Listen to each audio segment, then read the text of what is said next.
जब हम रोमन सेना के बारे में सोचते हैं तो अक्सर तलवारें और ढालें ही याद आती हैं, है ना?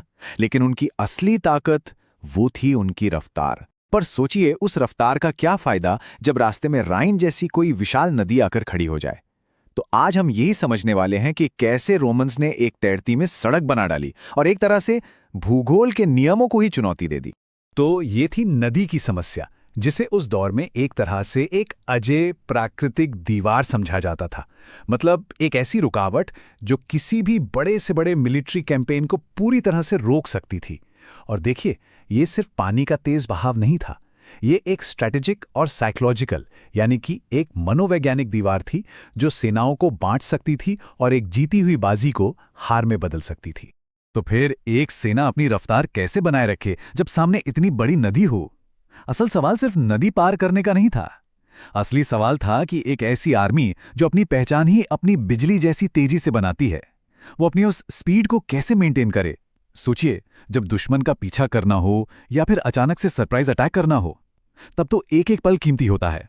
ऐसे में रुकने का मतलब था अपना सबसे बड़ा हथियार खो देना। अब देखिए, एक परमानेंट पुल बनाना, वो तो कोई ऑप्शन ही नहीं था। क्यों? क्योंकि उसमें सालों लग जाते और उतने समय में तो दुश्मन सिर्फ तैयार ही नहीं होता, बल्कि हमले का जो पूरा मकसद था, जो सरप्राइज एलिमेंट था, वो ही खत्म हो जाता। तो रोमन सेना को एक ऐसा सॉल्यूशन चाहिए था जो उनकी रफ्तार और सरप्राइज अटैक की रणनीति से मेल खाता हो। मतलब एक ऐसा रास्ता जो फौरन तैयार हो जाए। तो रोम की ये तैरती हुई सड़क, उन्होंने नदी से लड़ाई नहीं की, बल्कि उसका इस्तेमाल किया। और सच कहूं तो यहीं पर रोमन इंजीनियरिंग का असली कमाल देखने को मिलता है। उन्होंने नदी को दुश्मन की तरह नहीं, बल्कि एक पार्टनर, एक सहयोगी की तरह देखा। और उनका सॉल्यूशन, पानी पर तैरती हुई एक सड़क। इस कमाल की तकनीक को पॉन्टून ब्रिज कहते हैं। मतलब एक टेम्पररी तैरता हुआ पुल जो नाव के सपोर्ट पर टिका होता है और पानी के ऊपर एक पूरा रास्ता बना देता है। आइडिया सुनने में बहुत सिंपल लगता है ना, लेकिन ये उस जमाने के हिसाब से बिल्कुल क्रांतिकारी था। इसे समझने का सबसे अच्छा तरीका है इसे ऐसे सोचना, एक तैरती हुई नींव।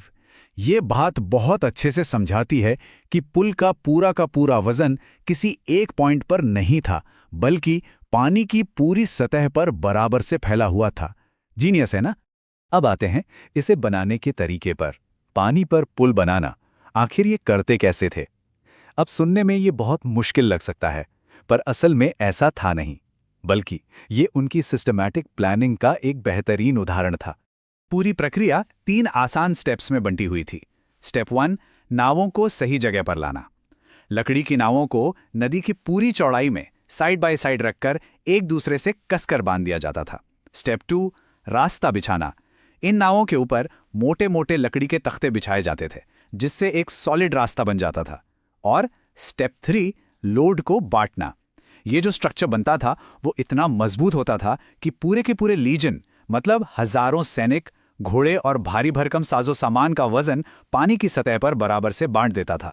अब आते हैं डिजाइन के सीक्रेट्स पर, वो छोटी छोटी बातें जिनमें इसका असली जीनियस छिपा था। आखिर क्या चीज थी जो इस पुल को इतना ज्यादा इफेक्टिव बनाती थी? देखिए, इसके 2 खास राज थे और इन्हीं राजों ने इसे एक साधारण से जुगाड़ से उठाकर इंजीनियरिंग के एक चमत्कार में बदल दिया। पहला राज था इसकी जबरदस्त मजबूती।